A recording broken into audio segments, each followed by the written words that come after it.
A Marvel segue mantendo a sua pedida de ter quartos episódios fantásticos em suas séries e hoje nós vamos falar do quarto episódio da segunda temporada de Loki. Resetou tudo, acabou do jeito mais caótico e claustrofóbico possível, então bora para nossa análise de primeiras impressões. E aí, seus geeks, tudo certo? Eu sou o Marcos Veloso. O vídeo de hoje é pra gente falar desse quarto e fantástico episódio da segunda temporada de Loki. Antes de eu começar a falar sobre isso, eu quero pedir pra vocês se inscreverem no canal e, se gostarem do conteúdo, depois curtam o vídeo também e deem uma olhadinha na nossa playlist de Marvel e também na só de Loki. Também tenho que avisar que tem spoilers aqui, então se você ainda não viu esse quarto episódio, ele já chegou ao Disney Plus, vai lá, assiste e depois volta pra cá. Bom, primeiro de tudo, o episódio começa com a Ravonna e a Senhorita Minutos já na sala do fim dos tempos, né, onde aquele que permanece foi morto pela Sylvie na primeira temporada. E no episódio anterior, a Senhorita Minutos falou que sabia de um segredo bem cabeludo do aquele que permanece, e neste episódio ela mostra este segredo para a Ravonna. Ela mostra que aquele que permanece e Ravonna Renslayer conquistaram tudo juntos. Eles conseguiram criar a TVA e conseguiram forjar esta realidade onde o tempo corre da forma que deveria correr, com uma linha do tempo sagrado e tudo mais, juntos. Com a Ravonna Renslayer tem uma maior parte na participação em relação às guerras em que eles enfrentaram. Só que a Ravonna foi descartada por aquele que permanece, teve sua memória apagada e foi colocada na TVA para comandar a TVA sem saber a quem ela respondia, sem saber os motivos dela estar fazendo tudo isso. Se a gente lembrar lá na primeira temporada, no primeiro episódio, quando o Loki chega na TVA, quem comanda o julgamento é a Ravonna Renslayer. E mais longe na temporada, na primeira, ela fala, quando ela vai embora, que ela quer achar a pessoa que controla tudo isso para saber quais são os próximos passos, né, para ajudar essa pessoa. Então sempre foi meio instintivo ali nela tentar fazer tudo o melhor para a TVA nos moldes do aquele que permanece, né, nos moldes onde ela cresceu ali dentro. Então, ela participou dessa guerra ativamente junto com ele, e tudo o que ela fazia depois era para seguir as vontades dele, mesmo sem saber quem ele era, porque ela teve a memória apagada. Isso é surreal. E aí, nós vamos para a TVA já com as duas ex-namoradas ali do aquele que permanece, completamente enfurecidas com ele e com a sede de vingança absoluta. Agora a gente chega na TVA com Loki, Sylvie, Mobius e Victor Timely ali, aquela variante que a gente tá gostando, né? Aquela variante daquele que permanece e que quer ajudar a TVA. E primeiro de tudo nós temos aquele encontro, né? A gente vê o Victor Timely se encontrando com o Ouroboros. A gente sabia que o Victor Timely era fã dele porque ele fala, né? Depois que ele tá lá com uma nova TVA, ele fala do incrível cientista Ouroboros, né? Do incrível inventor Ouroboros. E aqui a gente descobre que o Ouroboros também é fã do Victor Timely e a gente é pego naquele paradoxo, né? Que o Loki até mesmo reforça aqui, ressalta para todo mundo ver. O Ouroboros só criou uma nova TVA porque o Victor Timely ensinou para ele as coisas que ele precisava saber. E o Victor Timely só aprendeu essas coisas porque ele leu o manual da TVA que o Ouroboros criou. E o Ouroboros cita a serpente que morde a própria cauda, que eu já falei no vídeo de análise do segundo episódio de Loki dessa temporada aqui, que é o próprio Ouroboros, né? O Ouroboros é uma cobra mitológica que morde a própria cauda, ela não termina, ela é um ciclo completo, né? Um círculo perfeito ali. Ela morde a própria cauda e ela fica nesse looping eterno, e é isso que acontece na relação do Victor Timely e do Ouroboros. Um só conseguiu as conquistas que teve graças ao outro, e esse ciclo fica eternamente rodando como a cobra que come a própria cauda, que é na mitologia chamada de Ouroboros. Então é bem legal toda essa relação aí deles também. E aí eles têm que correr, têm que inventar ali uma forma de aumentar aquele filtro, né, para conseguir resistir às diversas realidades, as diversas ramificações que estão surgindo, e eles começam a colocar a cabeça deles para funcionar. Enquanto isso, a TVA está tentando achar maneiras de se sustentar, e nós temos algumas frentes aqui. Então nós temos primeiro o Loki, a Sylvie e o Mobius tentando ali pelo menos fazer os planos darem certo, os planos do Ouroboros e do Victor Timely, enquanto nós temos a B15 tentando trazer a Dox de volta para o lado dela. A Dox também, de novo, do jeito que eles falam aqui, é uma agente muito fiel à TVA. Ela quer o melhor para a TVA, e o melhor para a TVA, no primeiro episódio da segunda temporada, para ela, era podar todas as linhas temporais, todas as outras ramificações, para manter a TVA estável, né? E, inclusive, a outra líder, ela fala para a B15... Ela estava fazendo o que ela achava que era melhor. Normalmente, no passado, a gente faria isso. A gente podaria essas outras e ficaria suave. O problema estaria resolvido, né? Só que agora a gente entende que essas outras ramificações, elas são vidas também. Então, a gente não vai podá-las. Se você me convenceu, a pensar dessa forma, você pode convencer a Dox também. E esse episódio cometeu 2 crimes absurdos. Um que é fazer a gente gostar de uma variante do Kang. O episódio anterior, como eu já tinha dito também no vídeo, mostra esse lado mais suave, esse lado mais bondoso do Victor Timely, né? Porque ele tá começando aí na sua vida.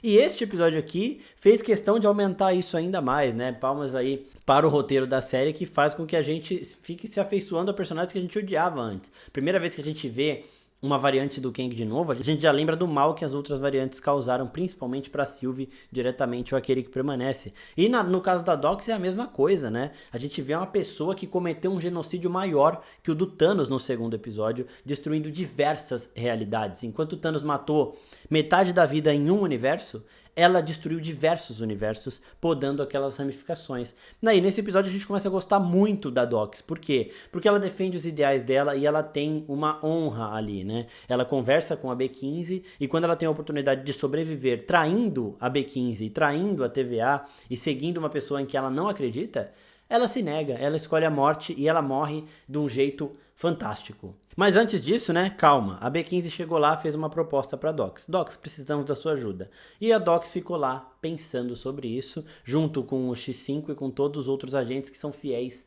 a ela, né? Lembram que nos outros vídeos eu falei que a TVA estava numa guerra civil, bem dividida entre seus agentes. E nisso, enquanto ela tá lá pensando, a B15 foi resolver outros problemas que ela tinha, a Ravonna Renslayer, junto com a Senhorita Minutos, a maior sádica do universo Marvel, assim, sem dúvida nenhuma, elas entram na prisão da Dox. E aí nós temos uma outra cena completamente absurda aqui. A Renslayer, ela quer trazer a Dox e os homens fiéis a Dox pro lado dela. Quando ela não consegue, ela parte para a parada do tirano, né? Você não vai me seguir, então eu vou te matar. E quando a Dox vira pra ela e fala, como você se sente sabendo que 99% das pessoas daqui preferem morrer do que te seguir, sabe? Então, essa é uma patada daquela, sabe quando você cai atirando? A Dox caiu atirando e fez a gente ter um máximo respeito por ela. E essa cena foi impactante também porque é uma coisa que eu gosto muito em produções que não são mais 18, então não podem demonstrar tanta violência assim visual, mas conseguem transmitir toda essa tensão e essa dor usando outros artifícios. E aqui no caso foi mostrando a reação dos outros personagens. A Ravonna não estava nada feliz com o que estava acontecendo, ela está sendo manipulada pela Senhorita Minutos e o X5, aquele porra daquele covarde, o único fiel a Dox que aceitou mudar de lado, ele tá lá vendo todas as pessoas que estavam com ele até aquele momento se contorcendo de dor e sendo amassadas numa caixa. Aquela caixa, ela faz o seguinte, né? Ela coloca todo mundo ali como se fosse 4 paredes de concreto e vai amassando as pessoas por todos os lados até você virar uma gosma, tá ligado? Então, mostrar as reações dos 3 que permaneceram vivos ali foi a melhor forma de fazer, de passar pra gente o que estava acontecendo sem nos mostrar de fato. Seria muito grotesco e muito pesado para uma série da Marvel que não é mais 18. Isso daí foi mais ou menos o que acontece em Game of Thrones, na cena em que a Sansa está sendo estuprada pelo Ramsay Bolton, né? A gente não vê isso acontecendo, a gente escuta os gritos de dor da Sansa e a gente vê o Theon Greyjoy, que era Rick naquele momento, observando toda essa situação grotesca e bizarra, né? Toda essa situação extremamente violenta. Então, a gente consegue entender o que está acontecendo sem ver, de fato. E aqui foi a mesma coisa. E aí, vida que segue, a gente passa para Sylvie, Loki e Mobius. Eles estão chegando no ponto do primeiro episódio de quando Loki vai para o futuro. De novo, o negócio do looping, da cobra que come a própria cauda. Tudo vai girar para chegar no mesmo lugar. E as coisas vão ficar girando dessa forma. Aqui o Mobius, coitado, ele só queria uma torta ali, acabou tomando uma puta de uma bronca da Sylvie, mas a parada que eu tenho que falar aqui é que assim, a gente vai descobrir qual é a vida real do Mobius nessa temporada e vai ser uma coisa meio pesada, acho, no sentido de que vai ser muito boa pra ele, sabe? Será, ele poderia ser, por exemplo, o Owen Wilson, tá ligado? Imagina, ele chega na linha do tempo sagrado e ele descobre que ele é um grande astro de Hollywood que se chama Owen Wilson, né? Acho que isso provavelmente não vai acontecer porque seria uma quebra da quarta parede absurda, mas a gente vai descobrir sim o passado do Mobius. O passado não, né? A vida dele fora da TVA, porque eles estão tocando muito nessa tecla. E a Sylvie dá a bronca no Mobius, por quê? Porque pra ela parece que ele não está levando a sério a situação.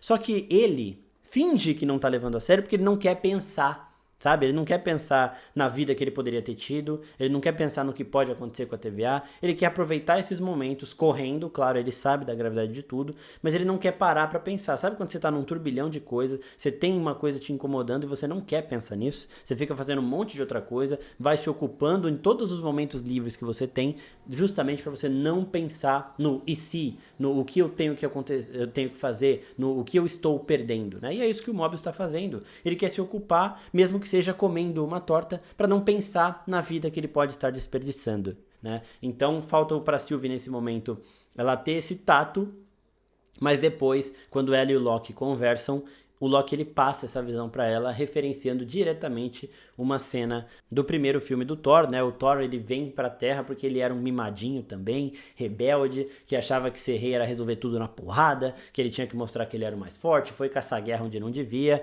e aí depois o Odin tirou os poderes do Thor, mandou ele pra Terra e ele volta muito mais humilde. E o Loki na época falou, nossa, você ficou muito frágil, né? O que aconteceu? Não vai me dizer que é uma mulher. E aqui ele está passando pela mesma coisa que o irmão dele passou, não por uma mulher, né? Ele ama a Sylvie, é claro, isso aí já tá certo, a tensão entre os dois inclusive é gigantesca, mas ele está fazendo isso por um bem maior, e agora ele meio que consegue entender melhor toda a transformação que o Thor passou também, né? Então é bem legal ver a forma com que esses irmãos eles seguem se conectando toda hora, sem estar juntos. Inclusive um dos produtores executivos da Marvel, ele falou que o plano da Marvel é juntar o Thor e o Loki de novo, para que o sol possa brilhar sobre eles mais uma vez. Lá em Guerra Infinita, quando o Loki se sacrifica para salvar o Thor, ele fala pro Thor, né? O sol brilhará sobre nós de novo. I assure you, brother, the sun will shine on us again.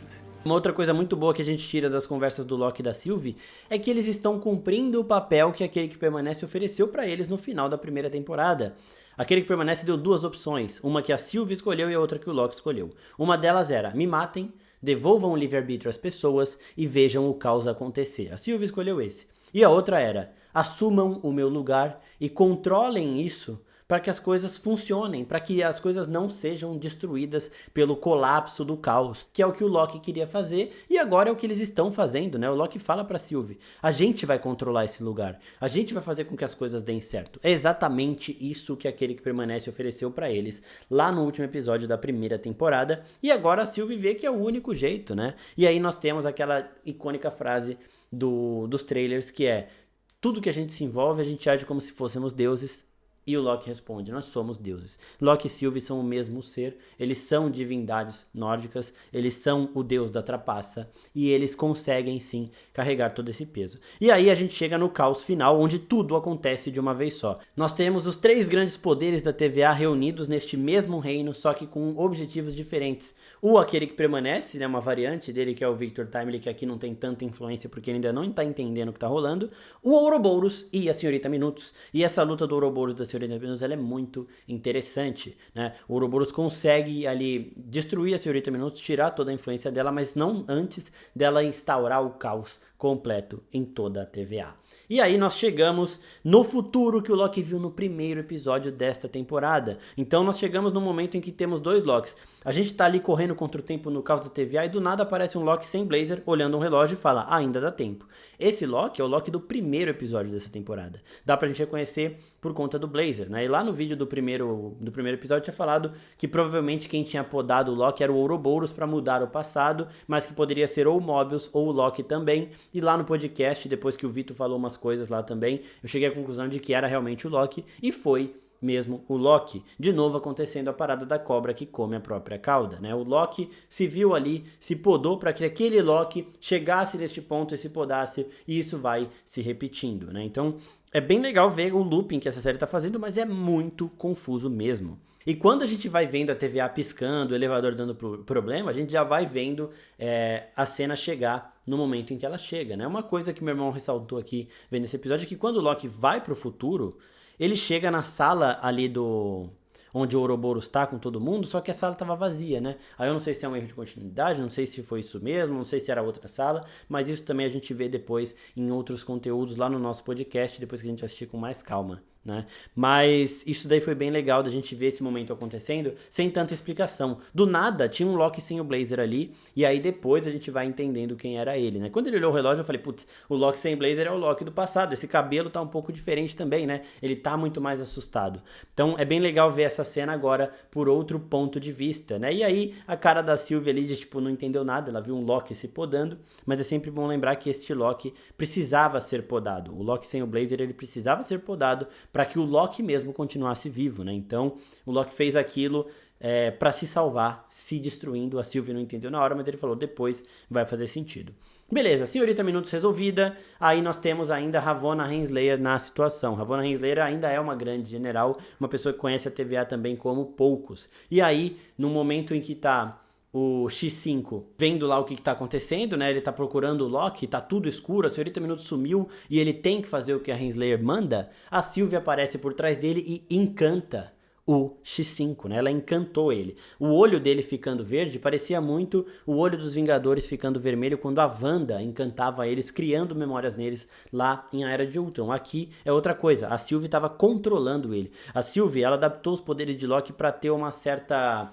Um certo controle nas mentes das pessoas, então ela pode ver se alguém tá falando a verdade ou não, e ela pode fazer esses encantamentos de controle mental, e foi isso que ela fez com o X5 nesse momento. Ela encanta ele, e ele vai lá e apaga a Ravonna Renslayer também, outro momento chocante do episódio, uma coisa que eu não esperava, tá, mas que foi bem gratificante, tá, a Senhorita Minutos falhando, e nos seus últimos segundos falando pro Victor Timely que ele nunca será aquele que permanece, já foi uma parada... A Senhorita Minutos, ela é macabra em todos os momentos, né? E a Ravonna sumindo foi uma outra coisa que eu realmente não esperava. E aí depois disso, o Victor Timely, extremamente nobre, né? Extremamente bondoso e realmente querendo ajudar. Ele volta a se encontrar com o Ouroboros. Ele coloca a cabeça lá para fazer a leitura da áurea temporal. Descobre que realmente é aquele que permanece. E pronto, tudo resolvido. Agora a gente só tem que conectar essa parada ali para tentar consertar este problema, né? E o Loki tava já pronto pra ir, eu até achava que ia ser ele mesmo que iria, né? Ele é uma divindade, então ele até deve ter uma certa resistência um pouco maior a essa radiação temporal, mas o Victor Timely fala uma coisa bem interessante, só eu sei como esse equipamento funciona. Então se na hora de colocá-lo der algum problema, só eu vou saber consertar, então eu que preciso estar lá, né? Muito nobre realmente, a gente vai se apegando a este personagem, a essa... personalidade mais dócil do Aquele que Permanece, né? Essa variante bondosa de fato, uma variante que não teve as suas vontades de passar a perna em ninguém em momento nenhum nesse episódio aqui. Ele foi o mais nobre possível, ele foi muito fã do Ouroboros, ele reconheceu que o Loki e a Sylvie salvaram eles e ele queria ajudar, genuinamente falando, né? Então eles fazem a gente sentir a morte da Dox e neste momento eles fazem a gente sentir a morte do Victor Timely. Assim que ele pisa na radiação temporal, ele evapora, porque a radiação temporal estava muito maior do que a que o Mobius enfrentou lá no primeiro episódio. Então ele realmente evaporou, não tem mais Victor Timely. Se tivermos um outro Kang nessa série aqui, vai ser uma outra variante, mas eu acho difícil, acho que eles não vão mais mexer nisso, talvez lá pro último episódio. Depois disso, nós vemos todo mundo olhando essas ramificações explodirem. Acabou tudo. Isso seria a chance perfeita da Marvel de rebutar tudo, sabe? Começar tudo de novo em uma só linha temporal, mas não é o que vai acontecer. É claro, tá, gente? Eles vão dar uma solucionada nisso daí. Eu, particularmente falando, nunca entendi muito bem essa grande missão, porque pra mim o multiverso não depende da TVA e desse filtro para as linhas, para as ramificações se sustentarem, né? Mas essa é a trama que a gente tá vendo aqui e são as ramificações que surgiram através da linha do tempo sagrada do universo 199999-616, né? Tem diversos universos dentro de um universo só, que é o cinematográfico. Então essas são ramificações de uma linha do tempo só que implodiram ali. Elas, sei lá, elas se embaralharam tanto ali que acabou causando essa explosão dentro da TVA e a TVA muito provavelmente será destruída. Essa série acabou num momento caótico, né, esse episódio, ainda bem que não é o último episódio da temporada, porque eu já vi série fazendo isso e fazendo a gente esperar 1-2 anos pra ver a próxima temporada. Alô, The Walking Dead, tô falando com você, quando você fez o Negan matar alguém e não mostrou quem foi. Mas aqui não, semana que vem nós teremos um outro episódio e aí a gente vai ver o que vai acontecer, né? Eu não sei se eles serão jogados na linha do tempo sagrada,